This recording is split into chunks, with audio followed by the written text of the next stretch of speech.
Bonjour à tous. Alors ce matin, en arrivant, en traversant la campagne en TGV en direction de Strasbourg pour venir intervenir, je me disais il n'y aurait pas un meilleur temps pour parler d'un sujet comme celui de la laine. Donc effectivement, je ne vais pas vraiment vous parler de mon propre travail de transformation. Pour me présenter en quelques mots, je suis à l'origine designer textile, mais aujourd'hui je travaille beaucoup sur la notion de structuration de filières. Et la filière dont on a envie de vous parler aujourd'hui, c'est celle de la laine. C'est la filière française, locale, de laine.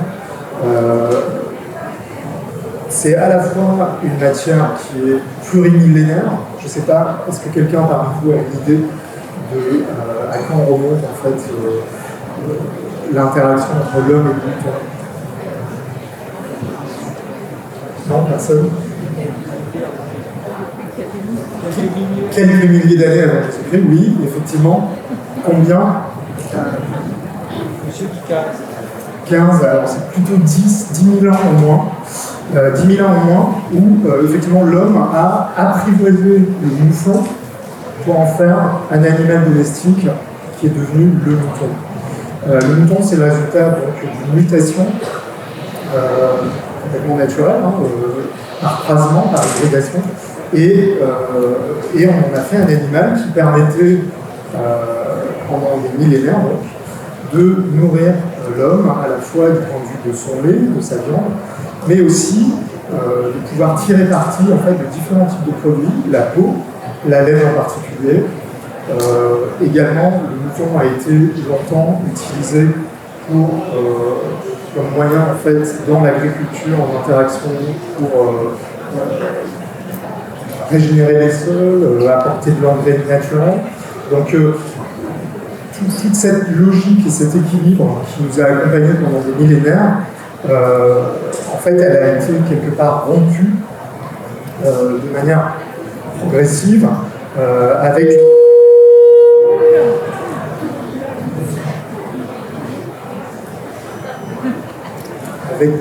l'industrialisation.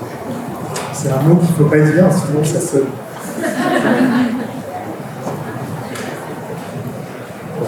On retente. Donc, avec l'industrialisation au XIXe siècle, en fait, on invente un nouveau type d'élevage autour du mouton, qui est un élevage, on va dire, plus standardisé, et notamment du point de vue de l'usage de la laine. En fait, on va séparer un élevage local en Europe, en France en particulier, qui va rester dédié à la production de lait et de viande. Et en fait, la production de laine, on va la confier à un nouveau type d'élevage. Ce sont d'abord les Anglais qui vont prendre des mérinos espagnols pour les implanter en Australie. Et puis, le mouvement va se développer ailleurs dans l'hémisphère sud, notamment en Afrique du Sud, en Amérique du Sud, dans des grandes contrées où le mouton, s'adaptant très facilement à tout type de terrain, et surtout des terrains un peu arides, il va très facilement trouver sa propre nourriture. Donc c'est un élevage assez facile. Et au XIXe siècle, on imagine que c'est dans cette période de début de la globalisation, c'est un moyen en fait d'apporter de la richesse dans des pays, des grandes contrées où il est difficile, il aurait été difficile de développer une agriculture qui serait trop basée sur l'usage d'eau. Et donc, c'est comme ça qu'on se retrouve aujourd'hui, quelques siècles, plutôt un siècle et demi plus tard, en fait, on se retrouve avec deux types d'élevage séparés. Et notre élevage local, c'est celui-ci dont j'ai envie de vous parler aujourd'hui. C'est un élevage qui est uniquement dédié à la production laitière et bouchère.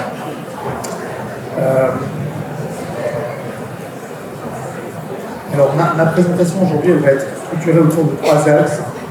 D'abord, quels sont les potentiels de cet élevage du point de vue de la laine, de cet élevage local, quels sont les enjeux surtout derrière. En quoi, puisque nous sommes dans un salon des métiers d'art, en quoi c'est un atout pour ces métiers, et le collectif tricolore, dont j'y viendrai, je vous raconterai ce que nous sommes en train de construire tous ensemble. Alors d'abord, quelques éléments sur la matière elle-même. Alors la laine, c'est une matière qui est assez formidable, hein, on l'a connue depuis 10 000 ans, donc on a eu le temps de tester des tas d'usages. Elle est biodégradable, elle est résistante, isolante, thermorégulatrice, insonorisante, hypoallergénique, antibactérienne. Elle est résistante au feu, ça peut être intéressant dans ses usages en termes de décoration. Elle est hydrophobe, antistatique, peu salissante et facile à entretenir. C'est juste une petite série de qualités. Il y en a, vous en trouverez plein d'autres par ailleurs. Mais donc c'est une matière qui est depuis très longtemps et qui, on a eu la possibilité en fait d'explorer pas mal de facettes. C'est aussi un peu un des derniers bastions du circuit court textile français. Aujourd'hui, j'imagine que vous avez beaucoup entendu parler, surtout ces derniers temps, de la filière du lin, qui est aussi une vraie fierté nationale, puisque 80% de la production européenne, qui elle-même représente 80% de la production mondiale de fibres longues, est cultivée en France, sur une bande qui va de Caen à la frontière belge, en sachant que donc, les 80% du lin européens mondiaux sont cultivés jusqu'à Amsterdam. C'est une matière locale, pareil, là, encore plus ancienne, hein, puisque là, le lin, c'est carrément 36 000 ans d'histoire. Donc, on retrouve des traces d'usage du lin bien avant le fait d'apprivoiser le mouton. Et donc, la laine est aujourd'hui une de ces dernières matières premières naturelles. Il n'y en a plus tant que ça. On a essayé au XVIIe, XVIIIe siècle, XIXe, de développer la soie, dans les Cévennes en particulier, mais pas seulement. Mais aujourd'hui, dans les matières naturelles, la laine ne représente pas plus de 1% des textiles que nous utilisons dans notre consommation générale, en sachant que le coton représente plus de 20%, et que c'est évidemment les matières synthétiques qui, depuis le milieu du XXe siècle, ont pris le pas sur ce que vous portez, ce que nous portons tous. Donc là, je vous encourage à regarder un peu les étiquettes des vêtements que vous avez sur le dos. Il y a de fortes chances qu'il y ait très très peu de laine, encore moins de lin, puisque le lin c'est 0,4% au niveau mondial. Bravo monsieur pour votre gilet. J'ai vu au passage dans divers stands ici que la laine fait un peu son grand retour. C'est une matière qu'on avait un petit peu oubliée justement avec l'excitation de l'innovation qu'apportent les fibres synthétiques ou artificielles. Et là, avec bonheur, on la retrouve ces dernières années de plus en plus. J'en parlais avec Héloïse Levieux qui est située là-bas et qui a son stand un peu plus loin avec de très beaux coussins en feutre. C'est donc au niveau local, au niveau français, une richesse qui est assez abondante, hein, puisqu'on a quand même 7 millions de moutons qui sont donc élevés pour leur viande, leur lait, encore une fois. En moyenne, on peut considérer qu'un mouton, ça produit à peu près 2 kilos de toison dans la moyenne des races. On verra qu'on a beaucoup de races. Il y en a 58 en France qui sont répertoriées. Comme le mouton mute très facilement, finalement, si on le met sur un nouveau territoire, il va évoluer, changer, s'adapter en fonction de ce qu'il ingère, en fonction du temps aussi. Ça va avoir tout ça une influence sur la qualité de sa laine. Donc on se retrouve avec une abondante richesse, mais qui est en fait très très découpée, avec beaucoup de diversité, beaucoup de pluralité. Et là aussi, on verra que ça peut être un atout quand on veut raconter un territoire, raconter une histoire qui a du sens et offrir des produits qui ont du caractère. On a le plus grand troupeau d'Europe, de même race au même endroit. C'est 1 150 000 brebis qu'on appelle Laconne, donc qui porte le nom de la ville, d'une petite ville dans le Tarn, en Occitanie. Ces moutons-là, je ne sais pas si vous savez à quoi ils sont destinés. les brebis lacones. Est-ce que quelqu'un a une idée de leur usage? Non? Alors généralement, c'est pour la fabrication du roquefort. Donc c'est la race qui a été choisie et qui fait partie du cahier des charges très précis pour la production laitière de roquefort. Donc on se retrouve avec 14 000 tonnes de laine qui sont tondues une fois par an, puisque pour le bien-être de ces moutons, même si on les élève seulement pour leur viande et leur lait, en fait, on doit quand même les tondre. Donc c'est une charge pour l'éleveur aujourd'hui. Ça sert à garantir la bonne santé de ce mouton. Et donc on doit passer par au moins une tonte annuelle qui permet de dégager le mouton de son poids en toison, en laine, et ça le revigore en début de saison. Donc ces 14 000 tonnes en suin, elles sont là, quoi qu'on fasse, il faut les tondre. On se retrouve avec cette masse de laine, de toison plutôt, puisqu'on verra qu'une toison, ça n'est pas que de la laine. Dans une toison, vous avez des tas de produits et à peu près 50% du poids de la toison, c'est de la laine. Le reste, c'est du suin, notamment, avec d'autres possibles débouchés aussi, mais pas forcément dans le milieu de la création. L'agro-pastoralisme, en particulier dans l'Écosse et les Cévennes, c'est aussi patrimoine mondial reconnu comme patrimoine mondial de l'UNESCO. Donc ça fait vraiment partie de notre culture. Si vous avez en tête les estives, avec les déplacements des troupeaux qui montent dans les alpages en début d'été et qui redescendent à l'automne, ça fait vraiment partie d'une culture plurimillénaire. Enfin, c'est un vecteur de lien sociétal. C'est-à-dire que cette laine qui pousse sur le dos de nos moutons, dans la partie la plus rurale de notre société, pour la transformer, il faut s'appuyer sur tout un ensemble de savoir-faire. Et pour lui donner vie en termes de création, si on pense à du fil ou à du feutre ou d'autres types d'usages, on va aller toucher à une part de notre société qui est peut-être la plus urbaine, avec un rayonnement souvent international. La France est reconnue souvent pour le bon goût français, que ce soit dans le champ de la décoration, dans le champ de la mode. Et en fait, jusqu'à ces dernières décennies, il n'y avait aucun lien, en réalité, entre ces deux réalités.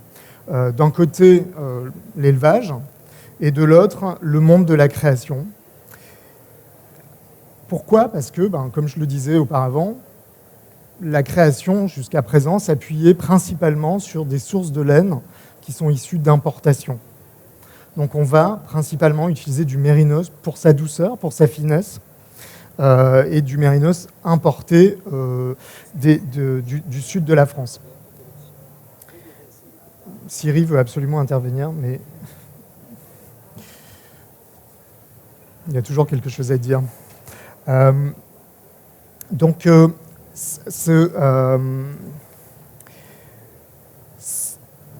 Cette non-rencontre entre cette matière première locale et les créateurs, la création, elle est un peu dommage. Alors, pour faire un focus sur le secteur de l'élevage ovin en France, je vais enlever ça. Ça représente à peu près, alors ça ce sont des chiffres de 2019, donc ce sont des fermes, c'est à peu près 20 000 fermes de plus de 50 brebis. Donc ça représente en tout cumulé 44 400 emplois à temps plein, donc c'est plus d'emplois que ça. Puisque parfois les employés occupent également leur temps à d'autres types de culture ou d'agriculture. C'est 5,35 millions de brebis, plus les béliers, donc on arrive à peu près à 7 millions. 80% de cet élevage est souvent dans des zones qui sont défavorisées, avec peu d'autres types de cultures ou d'élevage possible. Donc c'est vraiment dirais, un apport pour les éleveurs de ce point de vue-là. Et encore une fois, c'est 58 races qui portent souvent en plus le nom donc, des différents territoires. Donc, vous pouvez penser au Mérinos d'Arles, par exemple, au Vendéen. Ici, on a l'Estalen Mérinos en Alsace, en Lorraine, etc., etc. Donc, vous avez énormément de quoi raconter pour chaque territoire, des choses intéressantes. Donc, si on se compare au reste du monde, évidemment, c'est une goutte d'eau. Avec nos 7 millions d'ovins, on est à peu près au tiers de ce que représente l'élevage en Grande-Bretagne. Alors, je cite la Grande-Bretagne parce que c'est intéressant. C'est un pays qui a gardé une culture lainière très forte. Ils ont gardé des organisations au travers du British Wool Board, une organisation qui fait vraiment le lien, qui a gardé en fait le dialogue entre les éleveurs et les transformateurs, et qui, de ce fait, revalorise bien auprès des éleveurs la laine, avec un niveau de qualité en fonction de la propreté, en fonction de la qualité. Un éleveur va toucher plus ou moins d'argent s'il fait attention à la propreté de sa laine. Il va être mieux rémunéré. Donc évidemment, c'est un encouragement à une meilleure qualité de laine. Ça, c'est quelque chose qui a disparu dans la plupart des autres pays européens, dont nous en France. Et c'est ce qui fait qu'on est rentré dans une sorte de cercle vicieux où, n'ayant pas de rémunération valable un éleveur pour sa laine, il va très naturellement pas faire beaucoup d'efforts pour qu'elle soit très propre. En plus, comme on l'achète au kilo, il va laisser de la paille à l'intérieur parce que elle est payée au même prix que la laine, hein, donc autant y aller. C'est comme ça que les collecteurs retrouvent des batteries de voitures ou des tas de choses en fait dans l'écuron parce que ça pèse plus, quoi. Mais malheureusement, c'est ce qui aussi dans les dernières années en particulier, a concouru à créer une image un peu négative en fait pour les laines françaises. Alors, quand on a commencé à s'intéresser à ce sujet, c'était en 2017-2018, et à ce moment-là, les éleveurs étaient rémunérés à 30 centimes du kilo pour leur toison. Vous avez donc à peu près 2 kilos de toison, donc ça veut dire que vous touchez 60 centimes par tête, par mouton. Simplement, le coût de la tonte, si vous faites appel à un tondeur et si vous ne le faites pas vous-même, ce qui est parfois le cas chez certains éleveurs, c'est au moins 1,50 €, voire 2,50 €, ça dépend un peu de la taille de votre troupeau, etc. Donc ça veut dire qu'en 2017-2018, quand on a commencé ce projet, déjà les éleveurs étaient perdants, c'est-à-dire que depuis quelques années, alors que pas si longtemps en arrière, quelques décennies, c'était encore un revenu supplémentaire, complémentaire pour les éleveurs. Ça ne représentait évidemment pas ce que représente le lait ou la viande, mais il y avait quand même une certaine fierté à pouvoir voir sa laine valorisée et être un peu rémunéré. Aujourd'hui, je ne vous cache pas que ce prix-là a encore baissé, puisque cette année, c'est 10 centimes qui sont offerts aux éleveurs. Et on vient, avec la Fédération nationale ovine, de faire une enquête auprès d'eux et sur les tontes qui ont été effectuées. Généralement, les tontes s'effectuent en début d'année, sur les 6 premiers mois à peu près de l'année, en fonction des périodes, en fonction des races, etc. Mais sur ces premiers 6 mois, en fait, il n'y a pas plus de 22% de la laine qui a été tondue cette année, qui a été réellement collectée et achetée aux éleveurs. Ce qui veut dire que maintenant, depuis 2 ans, puisque déjà avec la crise, l'année précédente n'était pas bien meilleure, la laine s'entasse. Alors si en 2018, c'était encore la Chine qui achetait à 80% cette masse de laine sale, en suin, qu'on exportait vers l'Asie, à bas coût bien sûr, aujourd'hui, en fait, la Chine cesse ses achats. Alors c'est un peu un mouvement logique pour eux, puisque c'est déjà le cas, par exemple, sur d'autres filières de matières premières, comme le cachemire. où depuis quelques années, depuis 2019 en particulier, il y a une nouvelle loi qui est passée en Chine et qui en fait limite l'importation de déchets. Et comme cette laine elle est en suin, elle est considérée comme un déchet. Donc ils vont sans doute imposer qu'on lave nos propres déchets avant de les envoyer en cargo jusque là-bas.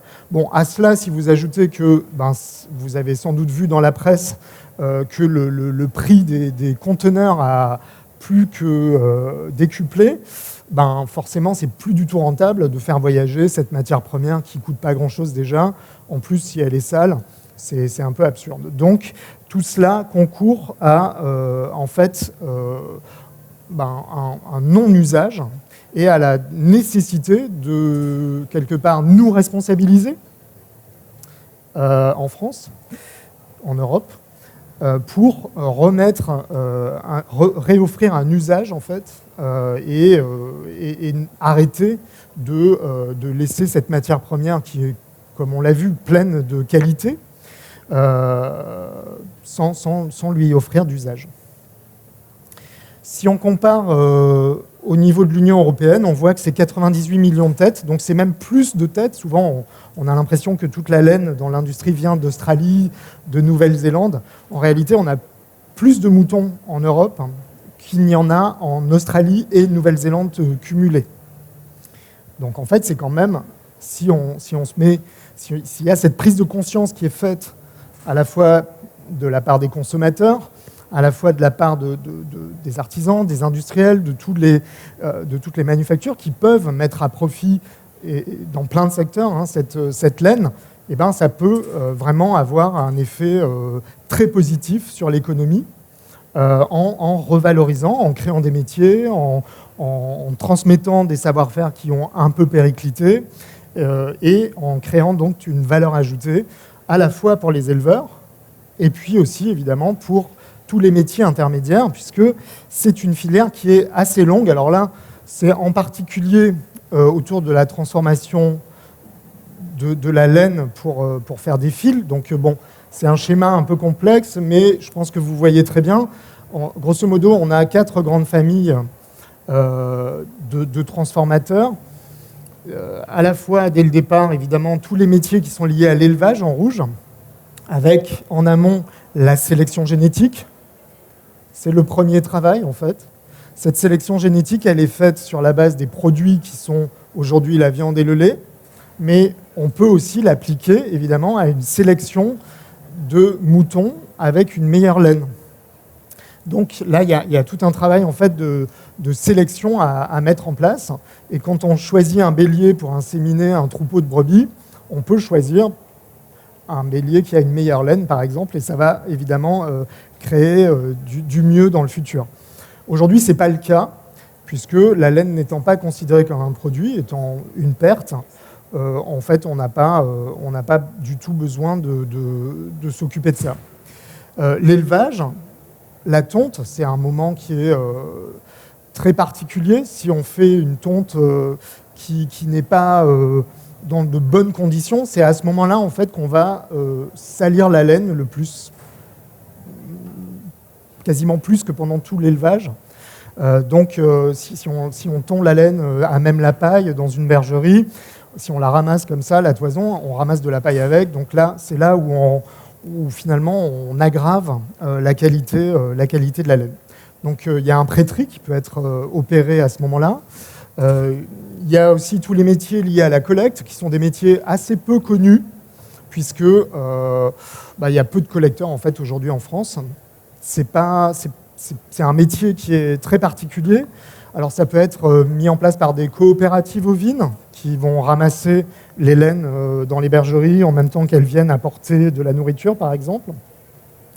Ça peut être des gens très spécialisés qui vont en fait opérer le commerce de vente de laine, des négociants, on appelle ça des négociants. Voilà, ça peut être les tondeurs eux-mêmes qui participent à cette collecte. Et ensuite, il y a tout un tri à opérer. Alors, on a souvent l'idée que la manière dont on a construit en fait la qualité ovine, la qualité de la laine, pardon, c'est un peu comme quand on fait du vin. C'est-à-dire qu'on va jouer par assemblage. C'est la même chose d'ailleurs dans la filière du lin. On parle du lin européen, du lin français, mais ce lin, en fait, c'est 32 variétés différentes qui sont cultivées sur des parcelles en fonction de la qualité du sol, en fonction de la météo spécifique à chaque région. On va choisir une qualité ou une autre. Et en fait, ensuite, pour faire un fil, on va assembler. Et parfois, il peut y avoir jusqu'à 15 à 16 lots différents, variétés linéaires différentes pour faire un fil de lin. Et donc, un fil de lin, ça veut quelque part rien dire, et c'est pareil pour la laine. Avec la laine et sa pluralité, comme on a vu qu'il y a beaucoup de races, on peut vraiment parvenir à faire des types de fils très différents selon la proportion, la longueur des fibres, leur finesse. On parle de micronage pour la finesse des fibres. On peut vraiment obtenir des laines qui vont très facilement feutrer ou au contraire pas du tout, des fils plus fins, plus solides, ou au contraire qui vont devenir plus pelucheux. Selon le résultat qu'on veut à la fin, il y a des dizaines d'assemblages et ça implique de mélanger parfois des races différentes, de mélanger des provenances différentes et de travailler à assez grande échelle. Ce qui permet vraiment de mesurer très précisément et de construire la qualité, une qualité, et ça permet également de construire, je dirais, une qualité d'une année sur l'autre, puisque la laine, en fait, elle va être une sorte d'enregistrement de la vie du mouton. Si, par exemple, il y a un moment de sécheresse très forte, que le mouton va être un peu moins nourri à un moment ou à un autre dans l'année, si vous prenez son poil à la fin, sa laine, à cet endroit-là, elle sera cassante. Donc c'est vraiment une sorte d'enregistrement, c'est comme nous, nos cheveux, enfin plutôt vous que moi, mais c'est vraiment un enregistrement de la vie du mouton et de ses étapes. Donc ça veut dire que d'une année sur l'autre, en fonction du climat, en fonction de ce qu'on va lui donner à manger, etc., la laine peut être très différente. Donc pratiquer ces mélanges, ces assemblages, c'est aussi un moyen en fait de pouvoir reproduire année après année des choses on va pouvoir rattraper un petit défaut, on va pouvoir, en faisant des mélanges, comme dans le vin, encore une fois, ou le champagne, c'est en mélangeant qu'on obtient en fait vraiment, qu'on arrive à mesurer et à établir les qualités que l'on cherche précisément pour le fil. Ensuite, vous voyez, il y a une étape très importante, c'est celle du lavage. Alors aujourd'hui, j'allais dire malheureusement, du fait qu'on ne s'intéresse plus à cette matière, en France, on a une capacité de lavage qui est extrêmement faible. C'est moins de 2% de nos laines qu'on est capable de laver, puisqu'il ne reste plus qu'un seul lavage qui est semi-industriel, c'est le lavage du Gévaudan en Haute-Loire. Et donc ils ont une capacité assez réduite. C'est pas les gros lavages qui ont disparu généralement. Au début des années 2000, les derniers lavages en France ont fermé. Et donc aujourd'hui, on est obligé de soit d'exporter, comme je le disais, vers l'Asie, soit de transformer, de faire laver des laines dans des lavages industriels qui restent encore dans les pays limitrophes. Alors, il y en a 2 qui ont fermé, malheureusement, cette dernière année. Un en Italie, l'autre en Espagne. Mais il en reste en Belgique, en Italie, un petit peu en Espagne aussi. Donc, voilà, c'est un peu le maillon faible. C'est peut-être aussi le maillon à réinventer, parce que c'est un maillon qui utilise beaucoup d'énergie, beaucoup d'eau. Donc, peut-être qu'on pourrait en profiter pour inventer des nouvelles manières plus éco-responsables en fait, de nettoyer les laines. Et ensuite, selon ce qu'on va en faire, au lavage, on peut retirer la laine d'un côté et puis valoriser les autres types de déchets, notamment dans le suin, vous retrouvez beaucoup de lanoline. La lanoline, c'est un composé qui est beaucoup utilisé dans les cosmétiques. C'est une matière qui est utilisée dans notamment les crèmes hydratantes. Donc c'est un mode de valorisation possible. Et ensuite, il y a évidemment la laine par cardage, par peignage, si on parle uniquement du fil. Avec le cardage, on peut aussi faire des nappes de feutre, des nappes aiguilletées. Donc il y a tout un tas de connaissances. Et là, c'est pareil, il y a très peu d'acteurs sur l'amont de la filière, très peu de filatures. Il ne nous reste en France que 2 filatures peignées et une petite dizaine de filatures cardées de tailles différentes. Voilà pour ça. Ensuite, vous voyez que ça donne des possibilités très diverses entre le feutrage, le tricotage, le tissage de fils cardés qui sont plus épais, plus moelleux, un peu comme mon sac ou mon blouson, ou bien au contraire des fils peignés qui vont être plus fins. Ça ressemble un peu plus à ce que je porte sur mon pantalon, c'est-à-dire des choses qui donnent des tissus plus plats.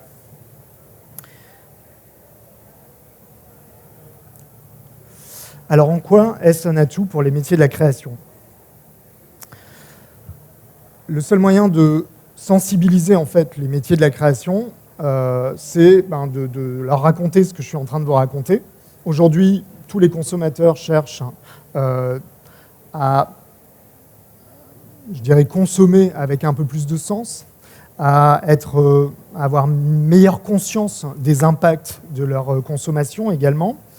Donc, en 2018, on est allé raconter cette histoire au plus grand nombre de marques possible, en se disant que, puisqu'elles utilisent pas mal de matières textiles, pas forcément de la laine, si elles étaient conscientes de cette situation, peut-être qu'elles pourraient, en s'appuyant sur cette laine, lui donner plus de valeur, la transformer, faire des produits avec, et ça permettrait d'enclencher un engrenage vertueux et de revaloriser jusqu'au début de la filière, jusqu'aux éleveurs. Et donc, on a réussi à réunir 68 marques en 2019, en avril 2019, dans le cadre d'un salon qui s'appelle Made in France Première Vision, qui est le salon de la filière textile française. Et plus de 130 produits, prototypes, avaient été réalisés. Donc des vêtements, là vous en voyez un peu de loin quelques-uns, des vêtements, des accessoires, des objets de décoration ont été présentés, uniquement réalisés à partir de laine française, une douzaine de races différentes, pour la plupart transformées sans teinture, en utilisant les coloris naturels de chaque mouton. Et donc là par exemple, j'ai un sac qui a été réalisé à partir des toisons de solognotte. Donc vous voyez, elles sont un peu rousses, un peu jaunâtres. Et ici, j'ai un blouson qui a été tissé à partir de 2 races différentes. La plus claire, c'est Île-de-France. Et la plus foncée, un peu grisée, c'est Bizet. Donc on voit déjà quel potentiel on peut avoir, à la fois en termes de produits, dans beaucoup de diversité de types de produits, et puis aussi au travers de la diversité de ces races. Pour celles qui sont naturellement colorées, ça permet d'éviter l'étape de la teinture, qui est une étape particulièrement gourmande aussi en eau, en produits chimiques, et donc de pouvoir créer des choses plus naturelles, plus éco-responsables. Donc vous avez une liste là des participants et quelques-uns des produits au travers de, par exemple, l'atelier Tufferie, qui est installé dans les Cévennes et qui utilise les brebis Laconne locales pour faire des jeans à base de laine. Ou bien Balzac Paris, qui a développé des cardigans sur la base du mérinos d'Arles, tout comme d'ailleurs Saint-James ou le slip français. De bonne facture, c'est aussi des manteaux. Donc vous voyez, on peut, au travers du tissage, au travers du tricotage, mettre en place des tas de choses. Et ça a permis, dès l'hiver 2019-2020, de retrouver dans des boutiques, jusqu'au consommateur final, sur les sites internet de ces marques, et d'autres, elles ne sont pas toutes là, de pouvoir trouver des produits et une communication qui expliquait l'origine de la laine, la provenance et quelques éléments aussi sur la situation que je vous ai expliqué. Pour avoir une idée un peu du potentiel économique et de la valeur ajoutée que ça peut créer, 1000 moutons, ça produit à peu près 1 tonne de laine lavée. puisqu'on a 2 tonnes de toison et donc 50% de laine. Ça correspond grosso modo à 1428 pulls tricotés en mérinos d'Arles, ou 10 000 paires de chaussettes, ou 660 plaids tissés. Donc vous voyez, on peut déjà faire plein de choses en fait. Et quand je dis que cette matière est hyper abondante, 14 000 tonnes, ça fait beaucoup. Donc il y a vraiment un enjeu à, je dirais, aller vers des produits qui vont être les plus démocratiques possibles, qu'on va pouvoir s'acheter sans que ce soit des produits de luxe nécessairement. Une paire de chaussettes, vous allez trouver cet hiver chez La Bonale, donc dans le coin. Pour la première fois, ils font leur première paire de chaussettes avec la laine française, avec la race locale aussi, l'Estalaine Mérinos, et avec un fil peigné en France chez UTT à Tourcoing. Donc on est vraiment dans un circuit très, je dirais, régional, très, très court. Et avec une paire de chaussettes qui coûte le prix d'une paire de chaussettes, bon, évidemment, sans doute pas d'une paire de chaussettes importée de Chine, mais somme toute abordable. Et c'est comme ça que nous avons donc décidé, avec ces marques, avec les éleveurs et avec les métiers de la transformation et les différents savoir-faire, de se rassembler autour d'une association qui s'appelle le Collectif Tricolore et qui permet de recréer le dialogue en fait, entre l'ensemble de ces acteurs. Puisque en fait, la base de tout, c'est la perte de ce dialogue. La perte de ce dialogue, dès le 19e siècle, avec des habitudes de transformation et de consommation qui ne favorisaient pas ce dialogue. Donc aujourd'hui, tout l'enjeu, c'est déjà de réapprendre à se connaître, de comprendre quels sont les enjeux des métiers avant soi, après soi, pour pouvoir imaginer des pistes pour le futur d'utilisation de ces laines en quantité et avoir un impact positif sur l'ensemble des éleveurs. Donc la mission de ce collectif, c'est à la fois de rassembler les acteurs. Le fait de les faire dialoguer, ça permet de construire une vision commune et derrière d'avoir des projets communs et de pouvoir déployer un programme collaboratif qui soit vertueux et qui permette d'explorer, puisqu'on ne connaît pas finalement ces laines qu'on a arrêté de transformer depuis très longtemps. Donc déjà, il faut réapprendre à les connaître dans leur diversité. Où est-ce qu'on les trouve? Comment est-ce qu'on est sûr qu'elles ont une meilleure qualité? Donc déployer aussi un programme d'amélioration de qualité. Et tout cela au travers d'engagements fondateurs qui sont l'attractivité, la proximité, la traçabilité, l'équité, avec une meilleure rémunération pour les éleveurs en particulier, la qualité, sans quoi, évidemment, il n'y a rien de possible, et la responsabilité. Et l'objectif, c'est d'atteindre, si possible, tous ensemble. Quand on a commencé le projet, moins de 4% des laines françaises étaient valorisées. Si on peut passer à 50%, ça serait déjà un impact incroyable en fait, sur nos emplois, sur toute la richesse de ces métiers. Pour ça, on a construit une web-série que vous pouvez trouver sur le web très facilement, qui est libre d'accès et qui va à la rencontre de certains de ces acteurs qui racontent la diversité des métiers, des enjeux, les différentes approches, les points de vue et la passion de tous ces gens. Et puis un site internet et des réseaux sociaux qui aussi permettent de présenter l'ensemble des acteurs. Alors là, vous avez quelques-uns des membres fondateurs de ce collectif. Donc, comme vous voyez, répartis sur plusieurs collèges. Le collège de l'élevage en amont. Donc, c'est vraiment les éleveurs, en particulier au travers de leur représentance, qui est la Fédération nationale ovine, qui est à l'origine en fait de cette association, y compris avec la coopération ovine qui rassemble les coopératives ovines françaises et Race de France qui rassemble les organismes de sélection génétique. Également la Bergerie nationale qui d'ailleurs s'apprête à avoir une grande exposition qui sera présentée aux Archives nationales à Paris à partir de leurs archives et qui va raconter l'histoire de cette bergerie, qui est une histoire très particulière, puisque au XIXe siècle, au même moment que les Anglais prennent les moutons pour les emmener en Australie, nous, en fait, sous Napoléon, on a l'idée d'améliorer les races françaises. Et c'est la bergerie royale et devenue nationale qui en fait, est en charge de cela. Et on va faire des croisements à ce moment-là. On va croiser des béliers mérinos d'Espagne avec nos races locales. Donc l'Estalen mérinos, ici, par exemple, ou le mérinos d'Arles, sont issus de ce croisement. Ensuite, on a le Collège des savoir-faire avec tout un tas de métiers. Parfois, c'est les dernières entreprises en activité. Je vous ai dit, dernier lavage en France, le lavage du Gévaudan. Dernier peignage en France. Peignage, c'est l'action de peigner la laine pour paralléliser toutes les fibres avant d'en faire un fil fin. Le mobilier national, qui interviendra d'ailleurs demain, ici même à ma place, en la personne de Marc Bayard, qui rassemble les manufactures de tapis et tapisseries françaises nationales qui utilisent que de la laine qui vient d'ailleurs, que de la laine française, et donc il a décidé de changer, pour montrer l'exemple, de changer ses pratiques.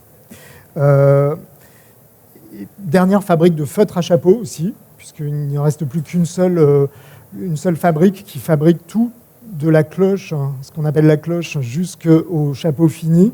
Il s'agit de Montcapel dans les Pyrénées, etc., etc.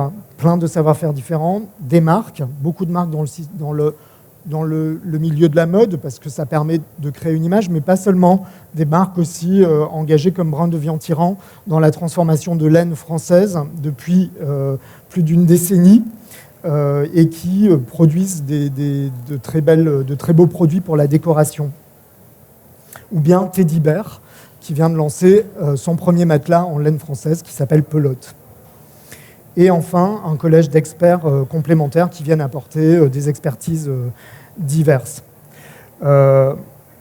Ensuite, l'idée, c'est de construire des groupes de travail sur différentes thématiques et d'aboutir donc à des projets pilotes concrets qui permettent d'explorer les différentes qualités de laine, les différents types de produits qu'on peut faire avec, et de travailler ensemble, tous les métiers, tous les points de vue, pour que chacun comprenne bien les enjeux de tout le monde.